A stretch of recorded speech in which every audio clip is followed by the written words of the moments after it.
Hello friends, welcome to my YouTube channel Vijay Kumar. आज की कथा है दानवीर कर्ण की। दानवीर कर्ण कर्ण कुंती का पुत्र था। पांडु के साथ कुंती का विवाह होने से पहले ही इसका जन्म हो चुका था।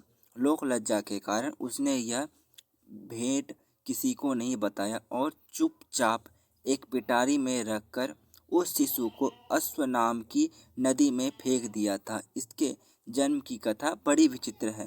राजा कुंती भोज के कुंती को पाल पोसकर बड़ा किया था।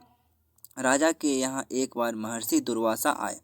कुंती से उनका बड़ा सत्कार किया और जब तक वे ठहरे उन्हीं की सेवा में रही। इसकी इस श्रद्धा भक्ति से प्रसन्न होकर महर्षि ने उसे वर दिया कि वह जिस देवता को मंत्र पढ़कर बुलाएगी वही आ जाएगा और उसको संतान भी प्राप्त प्रदान करेगी। कुंती ने नादानी के कारण महर्षि के वरदान की परीक्षा लेने के लिए सूर्य नारायण का आवाहन किया। उसी क्षण सूर्यदेव वहाँ गए। उन्हीं के श्वास के कारण कुंती के गर्भ में कर्ण का जन्म हुआ। जब पिटारी में रखकर इस शिशु को उसने फेंक दिया तो वह पिटारी बहती हुई आगे पहुंची। वहाँ अधिरथ ने कौतूहलवश उसे उठा लिया और खोलकर देखा तो उसमें एक जीवित शिशु देखकर वह आश्चर्यचकित करने लगा। अधिरथ उस शिशु को निरीह अवस्था पर करुणा करके उसे अपने घर ले आया और उसका पालन पोषण करने लगा। उसने उसे अपनी संतान समझकर बालक के शरीर पर कवच कुंडल देखकर उसको और भी अधिक आश्चर्य हुआ और तभी से उसे लगा कि वह बालक कोई होनहार राजकुमार है। उसने उसका नाम वसुसेन रखा।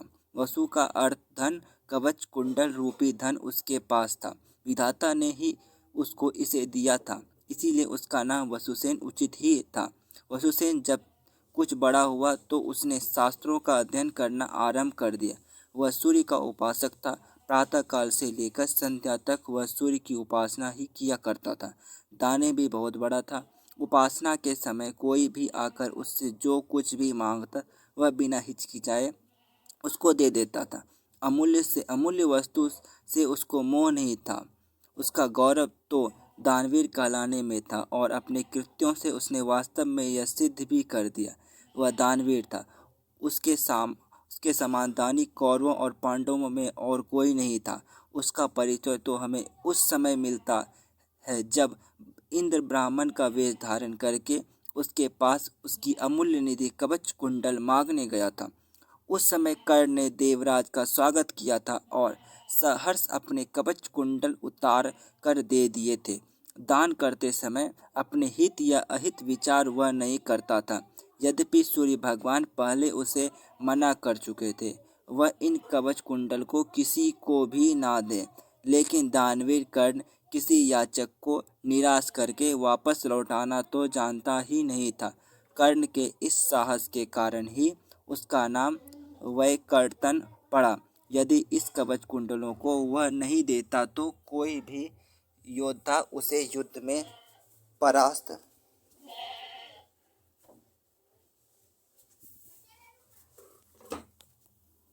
नहीं कर सकता था। इंद्र ने अर्जुन के हित के लिए ही इनको मांगा था, क्योंकि इनके बिना अर्जुन कभी भी उसे नहीं हरा सकता था। फिर भी उसके इस अद्वितीय गुण से प्रभावित होकर इंद्र ने उसको एक पुरुष घातिनी अमोघ शक्ति दी। उस शक्ति से सामने का योद्धा किसी भी हालत में जीवित नहीं बच सकता था और उसको कर्ण ने अर्जुन के लिए रखा था।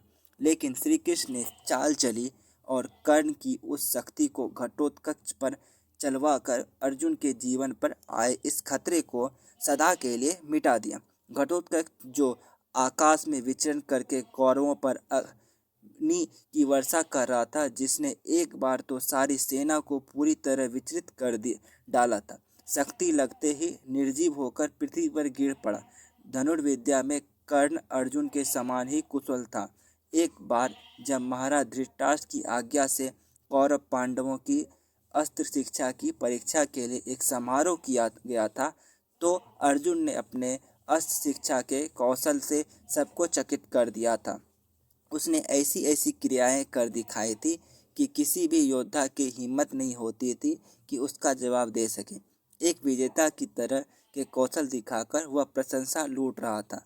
दुर्योधन उस समय हतप्रभ सा होकर चुपचाप बैठा था। अर्जुन का सा कौशल दिखाना उसके सामर्थ्य के भी बाहर था। उसी समय कर्ण वहां आ पहुंचा और उसने मैदान में आकर अर्जुन को ललकारा। अर्जुन, जिस कौशल के बल पर तू यहाँ सबको चकित कर रहा है और सभी से प्रशंसा लूट रहा है, उसे मैं भी करके दिखा सकता हूँ। यह कहकर उसने धनुष पर बाण चढ़ाकर वही सब कुछ कर दिखाया जो अर्जुन ने किया था। चारों ओर से कर्ण की जय जयकार होने लगी। दुर्योधन का चेहरा अर्जुन की प्रतिद्वंदी को देखकर खिल उठा। उसने उसे हृदय से लगा दिया। उसने उसे अर्जुन के साथ द्वंद्व युद्ध करने के लिए प्रेरित किया। दुर्योधन की बात मानकर उसने अर्जुन को इसके लिए चुनौती दी। अर्जुन द्वंद्व युद्ध के लिए तैयार हो गया। अब झगड़ा बढ़ने की आशंका थी, इसीलिए कृपाचार्य ने बीच में हस्तक्षेप करते हुए कहा कि राजकुमार के साथ राजकुमार का ही द्वंद्व हो सकता है, जो कि कर्ण सूत के द्वारा पाले हुए हैं। इसीलिए इनके गोत्र कुल आदि का ठीक ठाक पता न होने के कारण इनको अर्जुन से द्वंद्व युद्ध करने का अधिकार नहीं है। बस यह ऐसी समस्या थी जिसको कर्ण हल नहीं कर सकता था। वह हक्का बक्का सा अर्जुन का मुंह तार रह गया। दुर्योधन को भी इससे धक्का लगा, क्योंकि कर्ण के द्वारा अर्जुन का मान चूर्ण करने के उसकी ही तो योजना थी। जब कर्ण इस दुविधा में पड़ा हुआ आगे अपने पैर नहीं बढ़ा सका, तो दुर्योधन ने उसे राजाओं की श्रेणी में लाने के लिए अंग देश का राज्य दे दिया। राजा होने के नाते अब वह अर्जुन या अन्य किसी राजकुमार के साथ युद्ध कर सकता था। वह इसके लिए उतारू भी था, लेकिन संध्या होने के कारण यह वाद विवाद थम गया और जब अपने अपने घर चले गए, बस फिर जीवन में सदा ही कर्ण अर्जुन से प्रतिद्वंदी के रूप में मिला। अर्जुन से ही उसकी विशेष रूप से शत्रुता थी। वह उसकी प्रसिद्धि को सह नहीं सकता था। अनेक स्थलों पर वह अर्जुन के सामने आया, लेकिन अपना कुल गोत्र ना बता सकने के कारण उसे सामने से हटना पड़ा।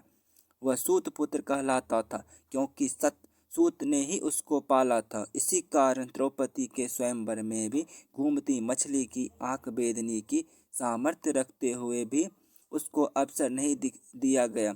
स्वयं द्रौपदी ने ही सूत पुत्र कहकर उसका अपमान किया था और उसकी पत्नी बनने से इनकार कर दिया था। सूतपुत्र को क्षत्रिय कन्या का वरण करने का अधिकार नहीं है। ये शब्द सूल की तरह उसके हृदय में चुभ गए थे और वह लहू के घूंट पीकर अपने स्थान पर बैठा था।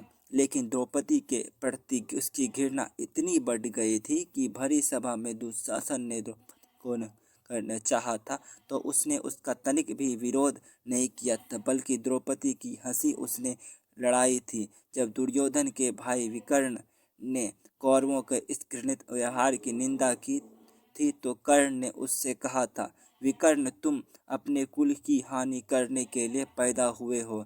अधर्म अधर्म तुम पुकार रहे हो। द्रौपदी के साथ जो भी व्यवहार किया जा रहा है वह ठीक है।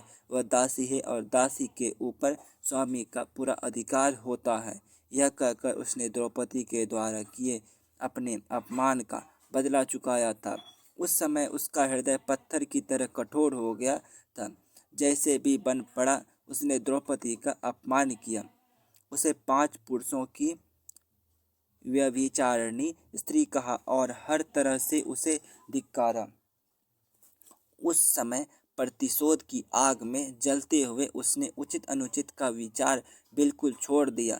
द्रौपदी को नहीं देखने और दिखाने की उसकी इच्छा थी। इससे स्पष्ट होता है कि कर्ण की प्रतिशोध की भावना के आगे सत्य, न्याय और धर्म की भावना को पूरी तरह भूल जाता था। यह उसके चरित्र की दुर्बलता ही है। कर्ण स्वभाव से कुटिल भी था।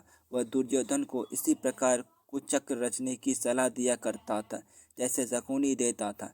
जिस समय जुए में हारकर पांडव वनवास के लिए चले गए और द्वैत में वन में वे अपने समय काट रहे थे, उस समय कर्ण और शकुनी की बातों में आकर ही दुर्योधन अपने परिवार के साथ पांडवों को चिढ़ाने के लिए पहुंचा था।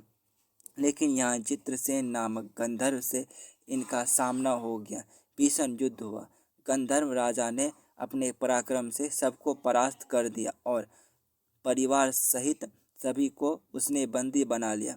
कर्ण तो अपने प्राण लेकर युद्ध स्थल से ही भाग गया था। फिर युधिष्ठिर के कहने पर और अर्जुन के भी प्रयास करने पर चित्रसेन ने दुर्योधन आदि को मुक्त कर दिया।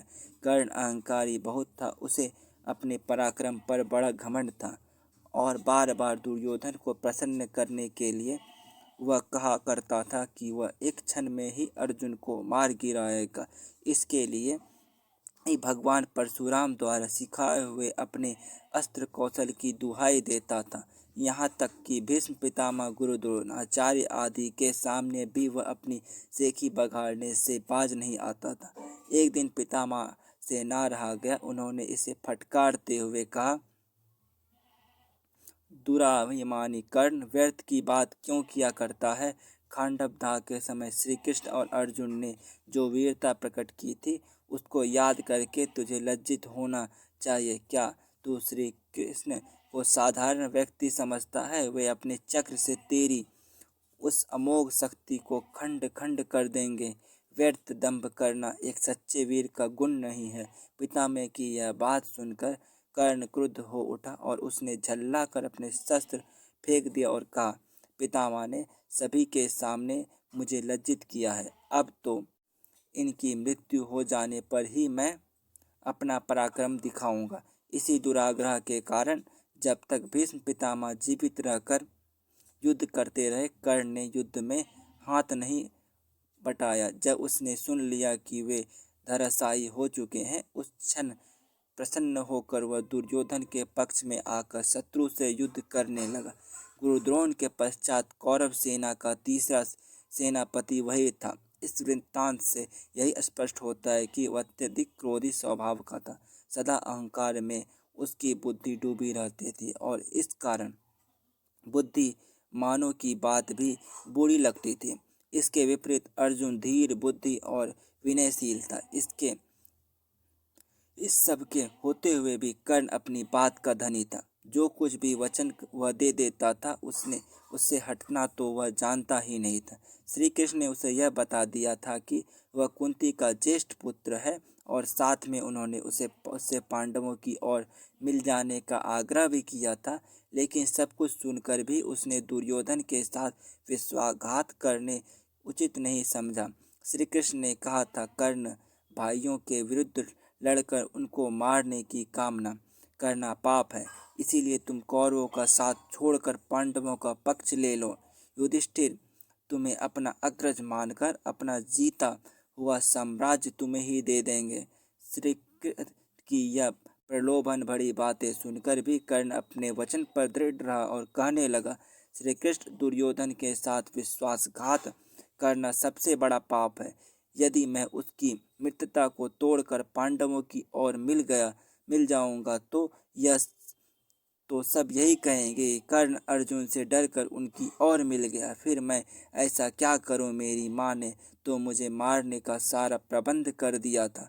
सूत ने ही मुझे उठाया और पाला, इसीलिए वही मेरे पिता तुल्य हैं। सूतों के साथ मैं कई यज्ञों भी कर चुका हूँ और मेरा विवाह संबंध भी सूतों के परिवार में ही हुआ।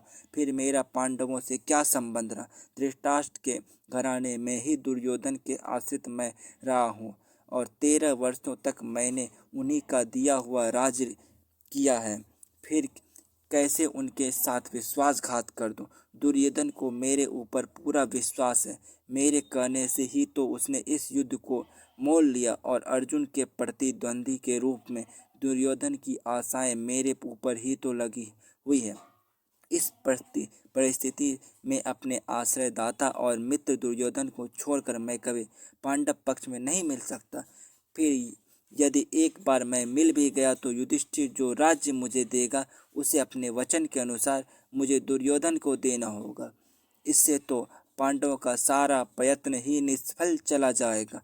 यह सभी कुछ सोच विचार कर मैं निश्चय पूर्वक कहता हूँ कि मैं मित्र दुर्योधन का साथ छोड़कर और किसी पक्ष में नहीं मिल सकता, लेकिन हाँ, यह वचन अवश्य देता हूँ, युद्ध में मेरा प्रतिद्वंदी केवल अर्जुन ही है। उसके सिवा किसी पांडव का वध मैं नहीं करूँगा। कर्ण का यह कथन उसके चरित्र की महानता पर प्रकाश डालता है। बात का कितना पक्का था वह दानवीर दुर्योधन, चाहे अधर्मी था लेकिन उसका तो आश्रयदाता था, फिर वह उसके साथ छल कपट कैसे कर सकता था। अंत तक उसके ने दुर्योधन का साथ दिया और अपने आप को एक सच्चा मित्र प्रमाणित किया। कर्तव्य के प्रति कर्ण पूरी तरह कठोर था। वह युधिष्ठिर तथा अर्जुन की तरह सहृदय नहीं था कि पांडवों के विषय में यह ज्ञात होते ही ये उसके भाई हैं युद्ध करना बंद कर दे। एक बार मन में दृढ़ संकल्प करके उसको पूरी तरह निभाना ही उसके जीवन का उद्देश्य था। दुर्योधन की सहायता करना उसका कर्तव्य था। इससे पांडवों के प्रति जागृत हुआ भ्रातृ भाव भी उसे विचलित ना कर सका और फिर भी अर्जुन के प्रति कठोर और ईर्ष्यापूर्ण की दृष्टि उसकी बनी ही रही। यही यहाँ तक कि स्वयं माता कुंती ने जाकर कर्ण को अपनी ओर मिलाने की इच्छा प्रकट की, लेकिन उस समय भी वह वीर अपने पद से विचलित नहीं हुआ। यह उसके चरित्र की श्रेष्ठता ही थी। फिर एक बार कृष्ण को वचन देकर अर्जुन के सिवा अन्य किसी पांडव की और उसने शस्त्र नहीं उठाया। अर्जुन से ही युद्ध करते हुए वह वीर गति को प्राप्त हुआ था। महाभारत युद्ध में भी उसकी वीरता देखकर स्वयं श्री कृष्ण उसकी प्रशंसा करने लगे थे। कितनी ही बार वह अर्जुन के रथ को पीछे हटा देता था। जब तक वह सेनापति रहा, अर्जुन के बार बार उसके प्रहारों से विचलित हो उठता था। उसकी समझ में नहीं आता था कि वह कैसे इस परम योद्धा को परास्त करे। अंत में पूरी तरह निराश होकर उसने श्री कृष्ण की ओर देखा। कर्ण के रथ का पहिया जमीन में धंस गया था। वह उसे निकालने का प्रयत्न कर रहा था। उसी समय श्री कृष्ण के इशारे करने पर अर्जुन ने अन्याय का आश्रय लेकर उसका वध किया, नहीं तो उस वीर को मारना बहुत कठिन था। फिर यदि उसके हाथ में इंद्र की वह अमोघ शक्ति होती तो फिर उसको कोई भी पराजित नहीं कर सकता था और यह निश्चय था कि वह अर्जुन का वध करके विजय का शंख फूंक देता, लेकिन विधाता की यही गति थी। अमोघ शक्ति को वह पहले ही टूटकर पर चला चुका था। अब उसके पास विशेष अस्त्र कोई नहीं था। फिर भी बड़ी कठिनाई से अर्जुन उसे मार पाया था। महाभारत में जहाँ भी उसके पराक्रम का वर्णन आया है, वहाँ अर्जुन के बराबर ही सब उसको पराक्रमी माना गया है और था भी उतना ही पराक्रमी। कर्ण के पराक्रम में धब्बा लगाने वाली एक बात यही है कि वह कपटी भी था। वह सदा सत्य और न्याय का ही आश्रय नहीं लेता था। उसने अल्प वयस्क राजकुमार अभिमन्यु का चक्रव्यूह के भीतर औरों के साथ मिलकर वध किया था। उसी ने उसके धनुष को काट गिराया था और फिर उसके निहत्थे बालक पर 6 महारथियों ने मिलकर आक्रमण किया था, जिनमें से एक वह भी था। निहत्थे बालक की हत्या करने का अपराध सदा उसके चरित्र के साथ लगा रहेगा। इसीलिए इतना पराक्रमी होने पर भी कर्ण अर्जुन की तरह महापुरुष की कोटि में नहीं आ सकता। उसका हृदय कुलसित था। इस तरह कर्ण के चरित्र पर दृष्टिपात करने से मालूम होता है कि वह किसी दृष्टि से महान था और अपने किन्हीं व्यवहारों के कारण पतित भी था। उसकी महानता उसके दानवीर होने में है, उसके दृढ़ संकल्प होने में है, उसके अपने मित्र आश्रयदाता के विश्वास पात्र होने में है। लेकिन छल कपट व्यवहार, व्यर्थ दंभ, क्रोध उसके चरित्र की गरिमा को कम करते हैं। वह इतना पराक्रमी था कि उसके मरते ही दुर्योधन का सारा धैर्य टूट गया था और अब उसे अपनी पराजय की आशंका निश्चित लगने लगी थी। और वह वही हुआ भी। कर्ण की मृत्यु के पश्चात कौरव सेना का विनाश हो गया। स्वयं दुर्योधन भी भीम के द्वारा मार डाला गया। युद्ध में पांडवों को विजय प्राप्त हुई। आज की कहानी आपको कैसी लगी ज़रूर बताइएगा। Thanks for watching my videos.